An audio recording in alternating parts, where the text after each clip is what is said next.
Белгисиз жоо катталган учурда дароо өрт өчүрүү кызматына байланышабыз. Ал эми анын үнүн угар замат кайсыл тарапта өрт болду экен, же булар убагында жетип барышпайт деген ойго келерибиз бышык. Бирок бул кызматтын артында кандай мээнет жана түйшүктөрү жатат бизге маалым эмес. Анда эмесе аз да болсо Ош шаардык номер 13 адистештирилген өрткө каршы бөлүгүнүн бир күндүк иши кандай тартипте өтөт, чагылдырууга далалат кылдык.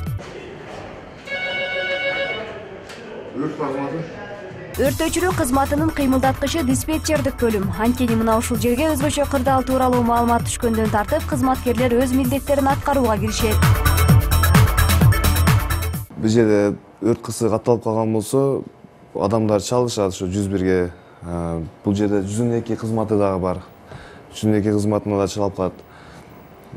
Чалган учурда ошол 2 мүнөттүн ичинде даярданып машина чыгып кетишет. Биз бияктан неме беребиз, команда бергенден кийин 2 мүнөттө чыгып кетишет. Алмазбек Алимбековдун Ош шаардык адистештирилген номер 13 өрткө каршы бөлүгүндө иштегенине 17 жылдын жүзү болгон. Ал арада түрдүү чакыруулар башынан өткөн. Айрым учурда адам өмүрүнүн кыйылышы менен катталган өрттө болгон мезгилдери анын зээнин кейтет. Өзүнүн кесибинин мыкты адиси болгон Алимбековдун бир гана тилеги өрт болбосо, анын айынан жалындаган өмүрлөр өчпөсө.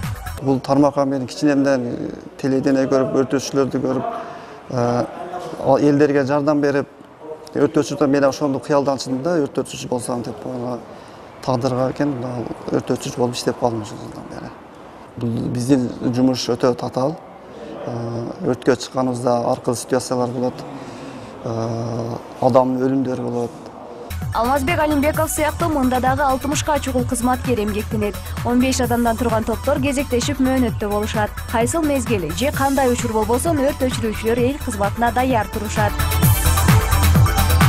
Өрт өчүрүүчүлөр атайын бекитилген нормативдер боюнча мына ушундай көчүрмөн даярдыктан ар күнү өтүп турушат.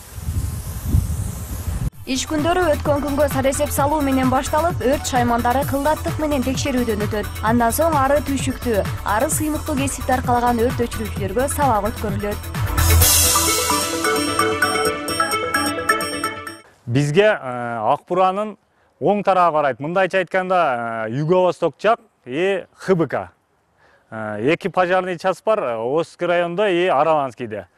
Техниканын абалына токтолуп кетсек, азыр бизге жаңы техникалар келген. Жаңы техникалардын негизинде иштеп атабыз. Өрт өчүрүү элдин көз карашына караганда оңой көрүнөт, биздин эмеде өтө татаал.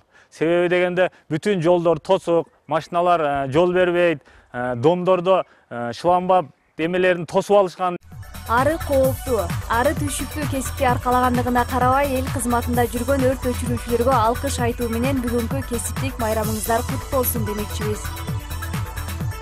Сымбат Абдакимова, Эмилбек Каныбеков, Илимбек Эмилбек уулу, Таңнуроо программасы.